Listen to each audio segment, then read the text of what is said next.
Welcome to Tales in French. Let's make learning fun with exciting and engaging stories you'll love. Claire était une jeune femme vivant dans un quartier calme de Lyon, en France.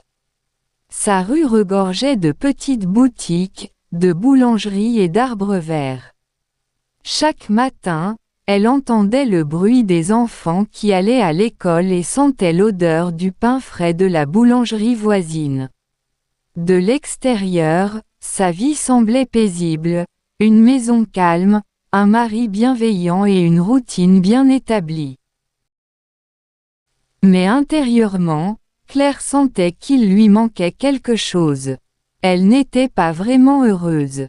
Son mari, Marc, était un homme bien, mais toujours occupé par son travail.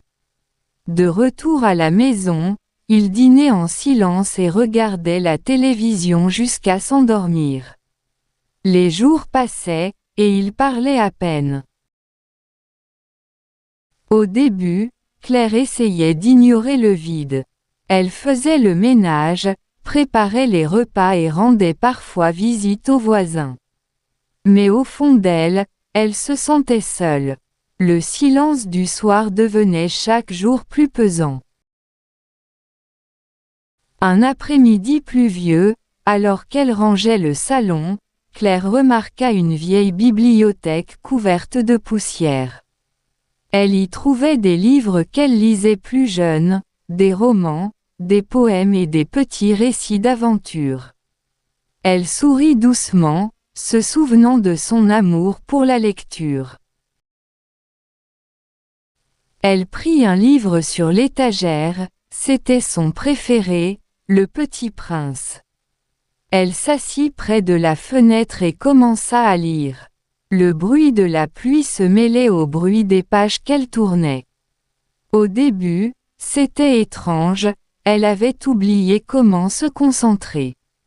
Mais peu à peu, à mesure qu'elle lisait, l'histoire commença à l'attirer. Elle imagina le petit prince voyageant de planète en planète, rencontrant des personnages étranges, posant des questions simples mais profondes. Claire sentit quelque chose en elle s'éveiller à nouveau, la curiosité, l'imagination et l'espoir. À partir de ce jour, Claire décida de lire tous les soirs. Au début, seulement 10 minutes par jour. Puis 30. Puis des heures. Les livres devinrent ses amis. Ils comblèrent les vides de son cœur. Grâce à la lecture, Claire découvrit de nouveaux mondes et de nouvelles idées. Elle lut des histoires de personnes courageuses, de personnes qui avaient changé leur destin et de personnes qui aimaient profondément. Plus elle lisait, plus elle se comprenait elle-même. Un soir, Marc la regarda et lui dit doucement, « Tu souris beaucoup ces derniers temps. » Claire rit et répondit, « J'ai l'impression d'avoir retrouvé quelque chose que j'avais perdu il y a longtemps. » Marc ne comprit pas au début, mais il vit la lumière dans ses yeux. Petit à petit, il commença à lire à ses côtés, de courts articles, puis des histoires.